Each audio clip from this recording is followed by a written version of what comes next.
గొప్ప సమస్యలో ఉన్న నిమ్మళంగా ఎవరు ఉండగలరు అంటే కేవలం క్రైస్తవులు మాత్రమే, దేవుని మీద ఆధారపడేవారు మాత్రమే. ఎందుకంటే వారికి తెలుసు, నా విన్నపాలు దేవుని సన్నిధిలో సమర్పించాను, నా అప్లికేషన్ పెట్టేశాను నా తండ్రి దగ్గర, ఆయన చూసుకుంటాడు.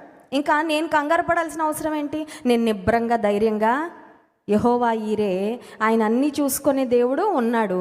ఇంక నేను సమాధానంగా, ఒకవేళ నీ చుట్టూ ఉన్న వారికి అనిపించి ఇంత నిబ్రంగా ఎలా ఉంటున్నావు? టెన్షన్ పడవా? టెన్షన్ అనిపించడం లేదా? అలా ఎలా ఉండగలుగుతున్నావు? అలా ఎలా నిద్రపోగలుగుతున్నావు? అలా ఎలా తినగలుగుతున్నావు? అంటే నేను కృతజ్ఞతాపూర్వకంగా నా విన్నపాలు దేవునికి తెలియజేశాను. నేను నమ్ముతున్నా ఆయన చూసుకుంటాడని. ఇంకా నేనెందుకు కంగారు పడ్డం? నేను చింతించడం ఎందుకు? నేను కలవరపడ్డము ఎందుకు? అప్పుడు సమస్త జ్ఞానమునకు మించిన దేవుని విశ్వాస జీవితంలో సాగడం అంటే అర్థం ఏంటంటే, దేవుని మీద అన్ని విషయాలు ఆధారపడమే కాదు, దేవునికి ఒక విషయాన్ని మనం అప్పగించిన తర్వాత just resting in God, trusting in him.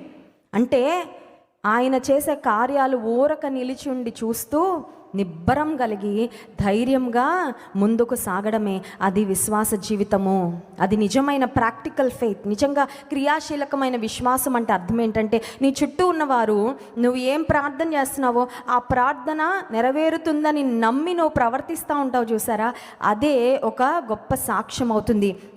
అదే మన చుట్టూ ఉన్న వారికి ఒక గొప్ప మాదిరి కూడా అవుతుంది.